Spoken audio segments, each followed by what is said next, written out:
PCOD, polycystic ovary disease, এটা হলে কি চুল পড়ে? অনেকে জানেন না যে এটা শরীরের ভিতর দীর্ঘদিন ধরে বাসা বাঁধে থাকে। এটা যদি হয় আপনার অবশ্যই চুল পড়বে, কারণ এতে আপনার অ্যান্ড্রোজেন হরমোন বা পুরুষ হরমোনের মাত্রা বেড়ে যায়। এর প্রভাবে মাথার চুল পাতলা হয়ে যায় এবং অতিরিক্ত চুল পড়ার সমস্যা দেখা দেয়, যা ফিমেল পার্টনার হেয়ার লস নামে পরিচিত। অতিরিক্ত এস্ট্রোজেন বা ডিএইচটি হরমোন চুলের গোড়াকে দুর্বল করে দেয়, যার ফলে চুল অত্যন্ত পরিমাণ ওঠে।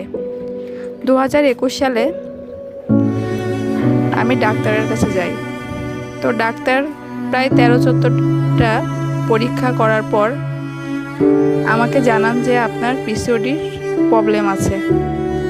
পিসিওডির প্রবলেমে আপনার চুল পড়া না শুধুমাত্র, এটাতে আপনার শরীরের গ্রোথ অনেক বাড়িয়ে দেয়, আপনাকে অনেক মোটা করে দেয়।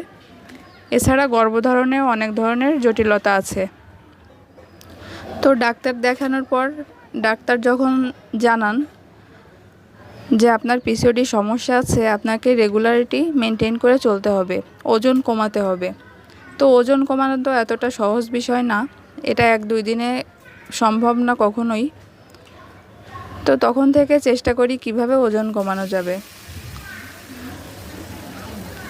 তো যাদের এই সমস্যা আছে বা যাদের চুল পড়ার সমস্যা আছে বা পিরিয়ড ইরেগুলার, তারা ঘরে বসে না থেকে ডাক্তারের পরামর্শ নিন। একবার হলেও টেস্ট করে দেখুন, এতে নানা ধরনের সমস্যা দেখা দেয়। তো উনি আমাকে অনেকগুলো মেডিসিন দিয়েছিল, এগুলো রেগুলার করতে বলেছিল। তো মেডিসিনগুলো আমি রেগুলার করি। তারপর আমি অন্য আরেকজন ডক্টরকে দেখাই।